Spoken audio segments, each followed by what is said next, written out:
Today, in the last of our dialogues with the disciples, the Gospel of Matthew says that, and the other gospel writers tell us that Jesus sent two of his followers, two of his disciples, into the town of Bethphage to find the donkey. It doesn't tell us who they were, so I felt some liberty in writing about those two. And we've been listening to a lot of men, so I thought we would include Susanna, one of the women who are listed as being those who traveled with Jesus from Galilee, who provided for Jesus out of their own resources.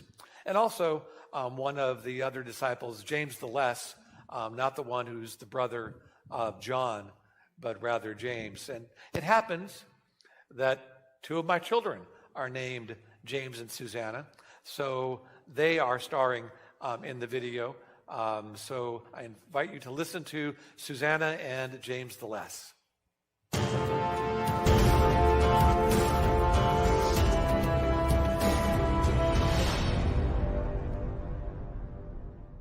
That was an amazing day. I was exhausted, but was so excited that I couldn't really rest. So much happened that day. Who would have thought such a day would begin with a donkey?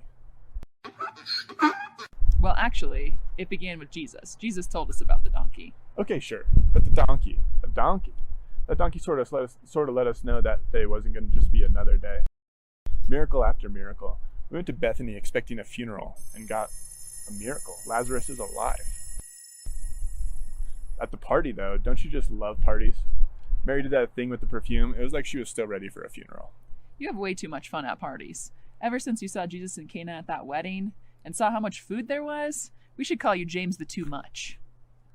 I don't call myself James the Less. My mom didn't name me James the Less. Someone out there among those folks started calling me that, just because John's brother was older. I like those translations where I'm James the son of Alphaeus. There's no commentary there. When we were walking that donkey out of Bethphage, where did you end up? You chose to follow the tail. There might be something to that nickname. Anyways, back to what happened that day. Jesus needed two of us to go to Bethphage on an errand. He wanted us to bring this donkey back to him, one upon which no one had ever ridden. I volunteered, assuming there would be a cost for this donkey. I've been following Jesus since Galilee. When I heard him preach that day in the synagogue in Capernaum, something changed in my heart. I had been grieving the death of my father for so long, and I didn't think I'd ever feel differently again. Then I heard about Jesus. I heard he was preaching in Capernaum that Sabbath, so I went to hear him. His words had power. He preached those old words from the scriptures with such authority. It was like he was speaking them for the first time. Then, that fellow started screaming at him, and I saw what authority he truly had. I don't know where that man came from, but he spoke about himself in the plural and was acting so strange. Someone told me they thought the man was possessed by demons. The voice came out of the man Jesus called the Holy One of God. I'd never seen such a thing. Jesus ordered the demon to leave the man, and the man was healed. I had hoped for years that stories about the Messiah would be true. If those stories were true, then what we believed about the resurrection of dead was true, and there would be hope of seeing my father again. But at this moment, I watched my expectations of what the Messiah would be blown away. I wanted to know more. I wanted to follow Jesus. I'm a helper by nature, so I wanted to help Jesus. Already he had helped me, so I wanted to help. I had the resources from my dad's business and lands, so I wanted to help. That's why I volunteered to go into Bethphage with you that day. I assumed there would be a cost. I would remind you what we are made into when we assume. But we ended up with that donkey. We followed Jesus' instructions. He told us to go into town, and we'd find a donkey colt tied outside a house, just like he'd said. Hey, there it was. I looked around for someone who owned the beast, but I didn't see anyone. We must have made a scene, strangers in town looking at someone's donkey? Word got around, I guess. Because the donkey's owner showed up. I thought he'd be angry. I thought he would chase us away from his donkey, but he was a really big guy. He wasn't that big. Yes, he was. His face was starting to get a bit red, and then I remembered what Jesus had said. I think I reminded you. Whatever. Jesus had told us to simply say, the Lord needs it. Like that was going to mean something. Maybe in Galilee, where people knew us, I thought we should have brought Lazarus with us, but the man's face immediately changed. He was smiling. He was suddenly hospitable. He couldn't do enough for us kind of hospitable. He offered to give us the colt's mother to come along to calm the donkey down. You know, hanging out with Jesus, I should be used to miracles and amazing things, but I wasn't ready for that. I offered to pay for the animals, but the man wouldn't think of it. He wanted the master to have whatever he needed. He didn't ask what we were going to do with the animals. He obviously knew and trusted Jesus. I'm glad he didn't ask. At that moment, I wasn't sure what Jesus was going to do with the donkey. I remembered from reading the scriptures back somewhere in the books of the Kings, Solomon rode into Jerusalem to claim his throne on a donkey. I thought, is that what's happening? Is Jesus going to do a Solomon? So many questions came to mind. It didn't help answer my questions when we brought the donkey and his mother to Jesus, that Peter and that other James and his brother John started putting their cloaks on the back so there would be a kind of saddle. I don't care what kind of animal, donkey, horse, cow. If it hasn't been ridden before, this isn't going to go well. But Jesus. Yes, it was like the donkey knew him. Jesus got on the animal's back and everything was amazing. That donkey was ready to go. I guess he knew his Creator's touch. Again, amazing things continued to happen that day. Word must have traveled fast. With the story of Lazarus' resurrection and the news of Jesus' teaching and miracles spreading, folks showed up. I remember that huge crowd by the Sea of Galilee when Jesus fed them with 5 loaves and 2 fishes. They wanted more of Jesus too. I'm sure that there were believers as well as those hoping to see something amazing in that crowd around Jesus. The distance into Jerusalem is only 6 miles or so. If we could have just arrived discreetly, then maybe Jerusalem's poobahs would have stayed at home. The priests from the temple and their crowd of Torah experts showed up to rain on the parade. The Pharisees too.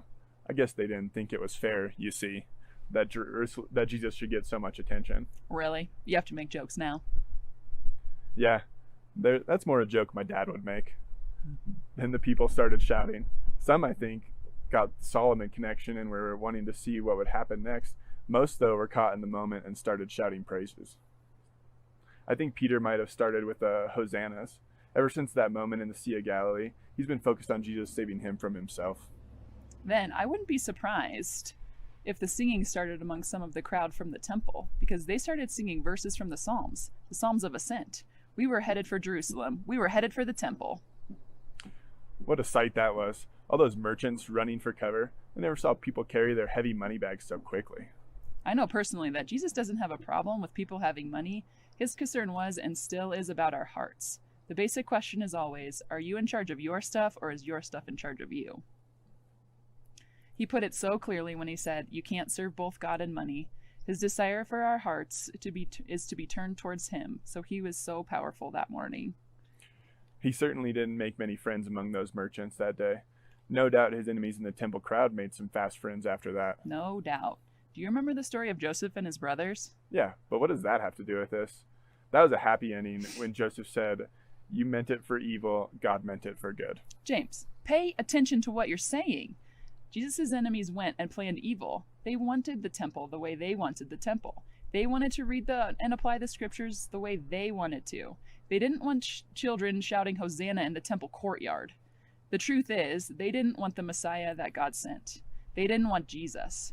They wanted someone else. So they got angry and they planned to get even. So Jesus is kind of like Joseph. Joseph didn't die in the pit or in Pharaoh's prison. Joseph was the way God saved his people. Think about what happened that week after Jesus rode into Jerusalem. Jesus made himself available to his enemies. I remember he was teaching every day in the temple courtyards. Boy, did he make those Torah experts angry. He told a couple of parables that made it clear that he knew exactly what they were thinking and planning. Exactly. He wasn't some kind of victim of his enemies' plans. God took the evil those people were planning, Pilate's spinelessness and politics, and made them serve his plan. Jesus rode into Jerusalem that day with us and shows us that he was in charge of what was happening and what was going to happen. Through him, yes, his death on the cross, Jesus was going to save people. Yeah. If we thought that Sunday was amazing, just think about the resurrection. So Jesus is the way God saved the people, not just those sons and grandchildren of Jacob, but all of us. He doesn't measure how much stuff we have or care about how other people think about us or measure us. He measures us according to his love for us. He cares so much for us that he would really rather die than live without us. Of course, he always lives with us since the resurrection. So these folks need to know that it's still the same as it was that day. Here comes Jesus. He changes the ordinary things like getting a donkey, into extraordinary things because he meets us in those moments. He changed a colt's heart to accept a rider. He changed that owner's heart to give it away what he had. He took hold of all the events that day, of that week, and made them point us to him as the one who comes to save us and change us.